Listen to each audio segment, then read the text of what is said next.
Hey, well, how's it going? Good morning. Good morning. And I'll go to the side so you can kind of see the PowerPoint here. So, my name is Perkins. I'm the founder and CEO of the Orion Electronics Company. I'm also a graduate from the University of Cincinnati College of Data with a bachelor's in urban planning. All that sounds really great, but I'm really just a kid from the east side of Columbus with a very big vision and an even bigger plan to kind of bring it to reality. So before I really get into what our mission and vision is, I really just kind of want to gauge where you guys are. So if I could ask one question to you guys, what would be, or what do you think is the most important problem that we have to solve in the 21st century? Anybody? From a global perspective, not just America, from a global perspective. Equal playing field? Equal playing field, you mean economic standpoint? Economics, technology. I like this infrastructure, okay, that's good. Yeah, I would say, in my opinion, probably the best, just like that, I'd say putting technology in more people's hands because it changes everything. Resources, yeah. But specifically, technology, right? Because, you need water and food, that's granted, but once you get that and have a base to grow, to change, you're going to need access to technology. If not, you're going to get left. Sure. Anyone else? Access and opportunity.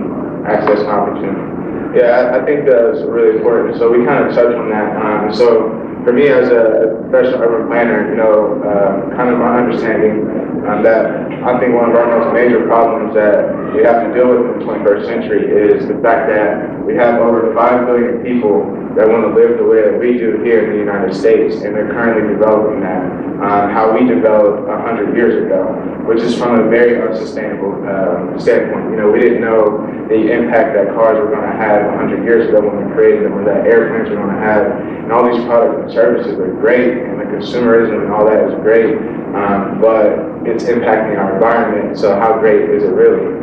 And so really, the concept for us is it's not so much why we develop. We want people to live a better life. We want them to have access to technology. We want them to have, to be able to walk into their homes and turn on the light switch. And there's billions of people that can't even do that today, let alone, get the necessary resources to progress their life. And so it has to be about how we develop. And so for us, I spent about 3 months traveling through India and Southeast Asia and then living in China for 2.5 years. And one of the major things that I saw was that all these people had access to these smartphones, but a lot of them couldn't even charge those devices, or they couldn't breathe the air that they lived in, or they couldn't flush their toilets, or all of these development problems and issues that every single emerging market is going through currently, but they're trying to figure it out. And I said, man, what if we could use mobile technology and sustainable thinking together to actually solve or mediate a lot of these major problems, specifically air pollution and access to internet and transportation networks. As an urban planner, I believe that those are the 3 most important sectors that every country has to develop sustainably going into the 21st century. Or if not, I think we're going to set ourselves up for catastrophic events that we really can't imagine. So really our mission currently is to develop affordable, eco-friendly, and unique smartphones that can be seamlessly integrated with sustainable infrastructure to mediate air pollution, increase access to internet, and improve transportation networks. It's a vision that we call the Internet of Us. And so here you can kind of see some of these products and services that we're kind of conceptualized based off of some of the problems that I encounter and that a lot of people in these emerging markets deal with. So what you see is a solar-powered Wi-Fi kiosk. Use the solar power to give off a Wi-Fi signal. It can actually be GPS located with your smartphones. So when your phone's dying, say, hey, your phone's dying, would you like to locate the nearest smartphone, and then get GPS directions to it. And then it has ports that can charge the device. We have bikes and rickshaws and all types of other products and services that can come into play. So basically we just go into a country, understand their culture, understand how they live, and say, how can we use mobile technology and sustainable thinking to either innovate or, solve some of these problems that they're dealing with. And so this vision, the Internet of Us, really starts with the smartphone. So it starts with the person. So what you see here is what we call the Orion Nebula. It's our flagship smartphone. It's going to be the first landscape design smartphone in the market, which means that you use it in a horizontal standpoint. The reason for that is because 80–90% of the day people use their smartphones not for making phone calls, but for searching on the internet, for playing video games, especially in these markets where they don't have a lot of people to call. And so not only that, but it's also going to be made from recycled materials that we source from the countries we operate in. And so one of the major causes of air pollution in these emerging markets is actually trash pollution, because they don't have a trash person to come pick up the trash every day. And so they set it on fire. And when you get millions of people setting trash on fire in one central location, the air pollution becomes really bad. Not to mention coal and everything else and how they power their cities. And so basically, we don't believe that we can solve air pollution, but we don't have to contribute to it, and we can be a part of mediating it by taking the trash off the streets, repurposing it, and then selling it back to the people that it helps solve the problem for. So it's creating that cyclical mindset, that cyclical process. Also, we're going to be the first and only American smartphone vendor that's selling a sub $300 smartphone in emerging markets. This is a really big deal when we look at like an iPhone, for instance, costs about $3,000 to $5,000 in India. Google Pixel about $2,000. A Microsoft Windows phone is about $1,000 or so. So the average Indian makes about $100 a month. So you can kind of do the math yourself, basically there. So this really is a couple more pictures of what the smartphone looks like. So you can actually use it as a regular phone just by turning it regularly. But as you can see, it's just very different look and feel. I mean, we have a custom user experience as well, just to differentiate ourselves from other smartphone vendors. Why India? It's the second largest smartphone market in the world. When I was there in 2013, there were about 60 million smartphones in India. There's now well over 400 million smartphones in India, and they're going to sell another about 200 million this year, and it's been increasing 100% year over year for like the past 10 years. And so it's a really big market. There's about 1 billion mobile device owners in India, just from brick phones all the way up to smartphones.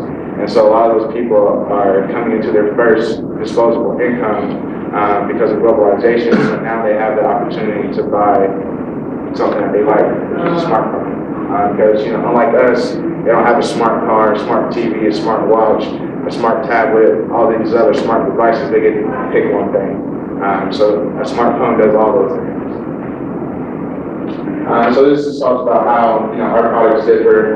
So I'm sure you guys most likely probably never heard of any of these companies on the left side, and the reason for for who our competitors are, is Chinese and domestic vendors, because these are the companies that are providing a really high quality device at a very affordable price. And so, for instance, Apple owns less than 1% of the market share in India, whereas Xiaomi, a company that started at the same university that Orion was founded at in Beijing, is now the third largest smartphone vendor in the world. And it's because they're selling a really high quality, it's the Honda model. It's a really high quality product for an affordable price. And it just goes through, some other, areas where we can be competitive. Obviously, Chinese can meet us on affordability, and so we just have to be competitive. And then it just talks about our revenue model. It's an e-commerce revenue model using Amazon. Amazon opened in India in 2016, and since then it's Amazon, so they're pretty much taking over the market share there. And then it just talks about how we, are going to connect. We're millennials. I think the great thing and really one of our competitive advantages is that we are the people that we're trying to sell our devices to. And so, with being, our target market being 15 to 35, we know exactly the tone. We know exactly what people want. We know exactly why a person our age is buying a smartphone. And then this is my executive team, so myself, and then Colin Curry, he's the head of design for Jack Mason brand. This is my fraternity brother, he's based in Texas. Sidney Mwemba, he is a Zambian, he's getting his MBA, he's currently based in Beijing, where we founded our company, and then also Pius Kudose, he's the CTO from Ghana. He's getting his PhD in machine learning, and he's also based in Beijing as well.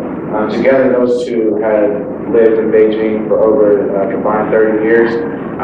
Sidney went to high school there, and then Pius went through all of his college education there. Really good, great guys, really intelligent guys. And Colin, he's the reason why I couldn't get into industrial design at that, because his GPA was too good, so they made me go to urban planning. And then this is our board of advisors, so a really esteemed, group of board of advisors. We've had people that have actually sat at the table with Steve Jobs when he was still alive, to people who were the head of marketing, international marketing for Latin America, for Kodak, and all types of just great guys, from P&G, from people who work for P&G, to JP Morgan Chase, and it's a very global group of guys. And then our industry partners, so from left to right and then down, MobiWire, the Chinese manufacturer, so we have a memorandum of understanding with them. So once we're funded, which we're actually going through that process right now, they will be the company that is going to take us through non-recurring engineering, and at the end of that, we'll be in position for mass production in one mold. So they'll produce the molds for us. One mold can serve 10 million, can create 10 million devices.